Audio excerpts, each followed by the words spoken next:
Good evening and welcome to the virtual Perez Art Museum, Miami. My name is Marie Vickles and I'm the Director of Education. And tonight we are presenting the online version of our Local Views at PAMM program with artist Michelle Weinberg.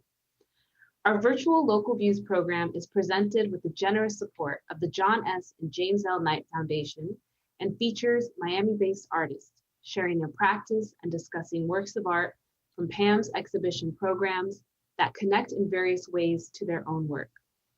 As a 21st century museum dedicated to representing the people and communities of South Florida, the Perez Art Museum Miami strives to be a leader in the presentation, study, interpretation, and care of international modern and contemporary art, while representing and cherishing the unique diversity of Miami-Dade. Through our exhibitions and programs, we aim to encourage everyone to see art as an incentive for genuine human interaction. Tonight, I am so happy to present our very own Michelle Weinberg, a Miami-based artist whose beautifully graphic and layered work reflects both the internal and external environments of our lives. Before I introduce Michelle, I would like to acknowledge and thank the incredible team of people that work so very hard to make these programs come together online. Big thank yous to Anita Bram, Associate Director of Adult Programs and Audience Engagement, and our world-class AV team, Denise Faxis and Andrew Burry. We could not do this without you. Thank you. Let's get started. Michelle Weinberg is a painter who creates art for surfaces, interiors, architecture, and public spaces. She is the recipient of awards, fellowships, residencies from the Pollock-Krasner Foundation, McDowell Colony, South Florida Cultural Consortium, State of Florida Individual Artist, Fine Arts Work Center in Provincetown, studios at Mass Mocha, and 100 West Corsicana, and more. Exhibitions and installations of her work include Delaware Valley Arts Alliance, Frost Art Museum, Wolfsonian Museum, Dot 51 Gallery, Miami International Airport, Miami-Dade County Art and Public Places, City of Hollywood, City of Tampa, Cultural Council of Jacksonville, New York Public Library, and Facebook offices. Michelle has also led PAMM's Brick by Brick after-school program for teens since its inception, and she's a consultant to museums and nonprofits developing exhibitions, education programming, and more. As you watch along this evening on Facebook or YouTube Live, please post questions for Michelle in the comments section. She will try to answer as many as possible in the Q&A portion of this evening's presentation. And remember, if you value this and other programs presented by the museum, please consider supporting us by going to pamm.org/donate. So with that being said, please join me in giving a warm welcome to Michelle Weinberg. Thank you so much. Thank you so much, Marie. I'm delighted to be here. I love visiting the PAMM in person and working with the students from Brick by Brick for so many years, and I look forward to being able to do that soon. Being a part of a museum where folks get together and learn and are confront new ideas and visual delight is a big part of my life. And being an educator and sharing what I do as an artist is inseparable from everything that I do in my studio. So I have some slides of work to share with you. We can get started with that. And when I finish in like 15 minutes or so, I would love to hear some of your questions. So this first image takes me back to about 1 year ago from today, when the world was a different place and you could go new places in the world and meet new people. This is an image from my studio in a wonderful residency for artists and writers in Texas called 100 West Corsicana. And it's to the next. So in the next slide, you'll see a mural that I created in 2014 for the Wolfsonian Museum. And it came out of my interest in camouflage, in dazzle camouflage. And I frequently kind of delve into specialized pattern vocabulary. So when a pattern has a kind of function or it comes out of a special technical consideration, I'm interested. And so I researched a lot about dazzle camouflage, which was invented by artists during World War I.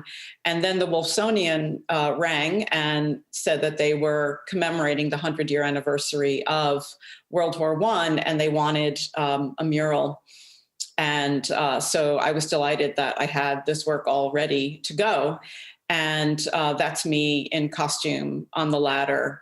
The next slide will show that I have an occasional desire to insert myself and other folks in a performative way into the spaces that I create. So interdisciplinary and collaboration are words that I use a lot, which is funny because as a visual artist, I think there's a hermit tendency as well. So I think there's a dialogue between this downtime and alone time, and especially now during this pandemic, I'm spending so much time alone in my studio. And this work is called Cameo, and I use green screen technology and invited anybody who came to my studio to perform simple gestures that I then projected into these tabletop sets that I was making. And here is Alex, who is another PAMM personality, and I was delighted to have him in there. So, and then I want to share that the exhibition that came immediately to mind in terms of something at PAMM that inspired me off the charts was Jeffrey Farmer's installation a couple of years back, Let's Turn the Water Black, Make the Water Turn Black. And this hit all my buttons for various reasons. There's a platform and a stage-like set, puppet elements. He calls it a sculpture play. So again, it's a merging of disciplines. He had algorithms randomly select various movements and lighting and sounds, so that when you entered this space, it was so transporting. And I remember vividly bringing students from brick by brick through this exhibition and how much they loved it too. It was, you know, I like art that you look at and you go, what is that? You know, I've never seen this before. And so I think this was just a brilliant work on many levels. Then I'll take you through the next few slides of other recent work done in the past year. Again, being alone in my studio, I found it was the perfect time to return to oil painting on canvas. And these two works were exhibited at the Delaware Valley Arts Alliance over the summer, which was a rare instance at that moment of art that could be seen and experienced in person in small groups with everyone wearing masks. And yeah, welcome to that world. But again, you can see like architecture, an indication of space as a kind of arena or stage-like setting, objects and paintings within paintings, which is a big part of my work. So, and then I also, and I included imagery from my own studio at the time, which is something that I do a lot when I draw. I kind of brings like a little anchor of my lived reality back, or embeds that within the painting. So, and then the next slide will show another material experience that I have spent a lot of time with. It's something that I can work on again in isolation, that is has a charm: ceramics, glazes, clay, transformation of an earthen material to a hard and glassy material, and color and texture. And it's a way for me to express my interest in repeat patterns and tiles. And again, there's language and typography. And this work is at a state where I don't know where it's going yet, but it's really fun to move between different materials. The next 3 slides will show you details of a work that was installed a year ago at Miami International Airport called Tropic Episodes. And it's 32 panels that are 7 feet by 7 feet along the moving walkway between Terminal D and E at MIA. And so people glide. You can go scroll through the next 2. People glide past them on the moving walkway, and it makes me think of them as players in a game, a virtual game space. And I often refer to painting as a virtual world, a virtual space. And so I think about all kinds of ways that pictures can transport. And so this is fun to see people moving by these panels in like a comic strip format. So then the next slides will bring you up to speed also with recent work I've been doing with carbon transfer paper. And I observed that in my work, I often use kind of pseudo printing technologies in which I'm not drawing directly, but I'm accessing a material or a technology that I use as kind of an engine for drawing. And I've used stamps, I've used scanners, I've worked with marbleizing paper in color and in black and white ink. So you can move through the next couple of slides. So these works are created by folding mulberry paper, which is very thin and has a little tooth to it, a little texture, and inserting between that folded paper, I use carbon paper, and the image transfers from one side to the next. And it's very satisfying and rewarding. I get to play with this dialogue between left and right, which seems to occur a lot in my work. Maybe I'm a Gemini, and so there's 2 halves to every experience in my life. And I like to use the symmetry, but also break it up and create surprises for myself. And this brings us to the most recent work, which is to use the pieces of carbon paper with a light box. The light box reveals the layers of all of the drawing. The used carbon papers become these objects of drawing themselves. And the very last slide coming up will show you how that appears, which I find like completely fascinating. And when I am able to schedule this project, I will be working for the City of Miami Beach Open House project to create drawings for pedestrians in which these carbon papers will be illuminated by a commercial building space, the glass, at night. It will be lit within. The carbon papers will be displayed for the public on the street.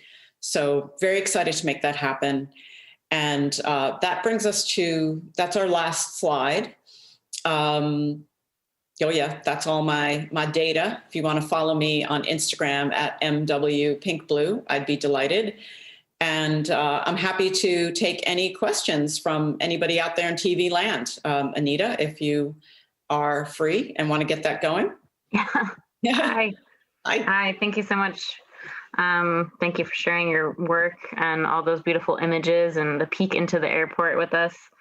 While everybody's getting warmed up, I can kick us off with a question from Marie.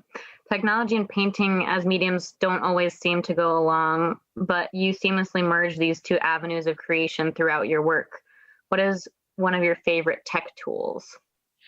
Oh, well, it's a perfect question because I have just launched myself into another project working with SketchUp 3D drafting, which you guys at PAMM who know some of the work I've done with teens at Brick by Brick will know this was my favorite thing to share with them. It's a very accessible, easy to use 3D drafting software in which I can create architectures and then fly through them as a camera person, film director, make animations. And then I'm going to combine this with some green screen imagery. And it might be very boring. It might just be me, since I'm the only person available at the moment to perform in my spaces. But it'll have a look of game space, and yet it'll be like painterly. I don't know. I'm very restless. So again, merging high tech, low tech. I don't really recognize any of those categories, and I love to mess them up or stain one or leak one into the other. So it's all technology, painting as well. Right. Thank you. I have another question from Facebook from Barbara. Did you incorporate any elements of your quarantine life into the works you created this year? Yeah, I did. I produced right away in March. I just thought, okay, let's dive into drawing with graphite and colored pencils. And I made 75 or 80 drawings that a lot of them had to do with my studio space. And there were the lamps, the tables, the pencil sharpeners, the journal, the calendar, the pencils on the desk. And it just felt like I painted these really big paper, almost like theater backdrops of my studio and hung those on the wall. So every time I was having Zoom conversations, I had the painting of my light stands with lamps, the flat files, the drawing table, the things on my desk. It was like creating a mirror world in the drawings and the paintings. It was really fun. Great. Yeah, that sounds fun. Thank you. Let's see. Can you tell us a little bit about your study and background in architecture and how that's informed your artistic practice? Well, I did not ever study architecture in any formal way, but my dad was an architect, and I grew up watching him work. He worked at home, and I was really lucky to just come home from school and hang out in his office and watch him draw old school architecture, drawing with graphite. And he had a blueprint machine, and the blueprint machine just, fascinated me, and I wish I still had it. And then sometimes I feel like I'm just turning into him, I'm just working at home, drawing buildings or spaces or interiors. And so I feel like this a sensibility of modern architecture in particular. He graduated school from Pratt Institute in 1960, and he was taught by a lot of Bauhaus-trained European professors who migrated to the US. And so this idea of modernism and modern space, and it became just part of my background. Right. Yeah, I think you can see it come through in some of your works. We have some photographers watching today. Do you utilize photography ever in your process? I do a lot, actually. I create, when I make these tabletop sets with paper mache objects, I will shoot them. And again, I'm kind of always searching for this scenario, this theater experience in which anything can happen. And the photography of those things sort of messes with your perception of scale. So you don't know if you're looking at a maquette for a giant space or if it is a giant space. And I like to play with software. And so I use different camera apps on my phone, and I create double exposures, which then again, inspire me. I mean, the computer, the camera, they're just like other tools that I use all the time. Right. Thank you. We have a question from Linda. She wants to know where the carbon works will be displayed backlit on buildings in Miami Beach. I don't know yet. This project I'm really excited about, and I don't know when. It will be for at least a month, supposedly, that I'll be working in a space, some vacant commercial space. I'm hoping for a storefront in North Beach, since that's my hood, and that I'll be working during the day, and then at night the carbon papers, of which I already have a stack. Oh my God, like so many, hundreds of them. And that these will then be lit all night long for people to see. And, COVID permitting, at whatever time of year I'm doing this, people would be able to enter the space and, interact with me as well. But for now, I don't know the details yet. Right. Thank you. We're eager to know. I have a question from Michelle on Facebook. How do you get your inspiration? And do you just think about it? Do images appear to you as you're sitting and relaxing? Where do you get your inspiration from? Yeah, I guess it's, as they say, it's inspiration, perspiration. I don't know. I mean, I feel like it's rare that I don't find some way into making artwork of some sort. I draw constantly, and I have a stack of sketchbooks that I've been making, hand binding, working on since I'm 18 years old. And it's an archive of a million different ideas. And I also like to honor those moments when I'm not actively producing something, because I just go with that flow, and maybe I read a lot, or I visit museums and galleries, or I go out in nature, or I have some other kind of experience, and then it'll come back to me. I mean, I'm gray-haired. I'm old enough as an artist to know that I'm not worried about the next inspiration not coming along, because it always does. Like, just receptivity to it is the most important thing. Be ready. Yeah. Right. Be ready and open for it. Thank you. Yeah. That's an amazing tip. Let's see, with our last 2 or 3 minutes, we're going to do lightning round. So if you had to pick only 5 colors to use for the rest of your life, which ones would you choose? 5 colors. Yeah. That's an interesting question. I almost feel like a grayscale, even though my work is known for being so colorful. I feel like color is all about relationships and contrast and value. And I'm always inspired by, like a gray scale. And I've done a lot of painting with a gray scale. So the darkest black to the very palest gray. I would pick 5 of those. It's like a palette cleanser, Yeah. Mm-hmm. Yeah, I can appreciate that. Not the expected answer, but it's a good one. Yeah.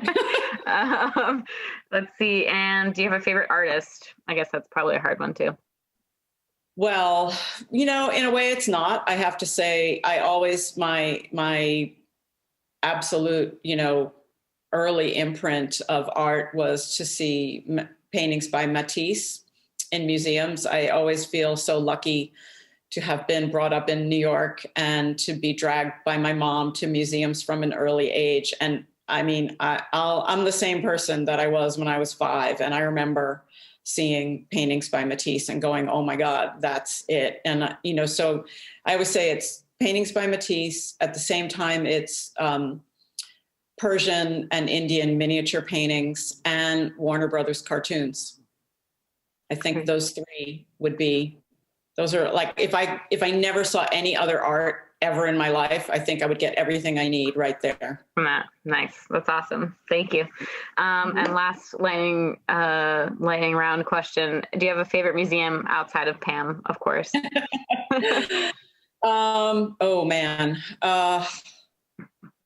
I'm such a museum fan. So I would probably have to say the Metropolitan Museum of Art in New York, because you could truly get lost in there and never find your way out and find something extraordinary. Again, I'm lucky. I've been to the Prado. I've been to the Louvre. I love all of, any giant museum would be, The kind you can get lost in for like days. Yeah. Agreed. Thank you so much, Michelle. I'll end the lightning round there. I could go on, but thank you for sharing your work and practice. It was really great having a peek into your world. So thank you so much for joining us this evening. Thank you. I'm honored to be invited. Appreciate it. Thank you.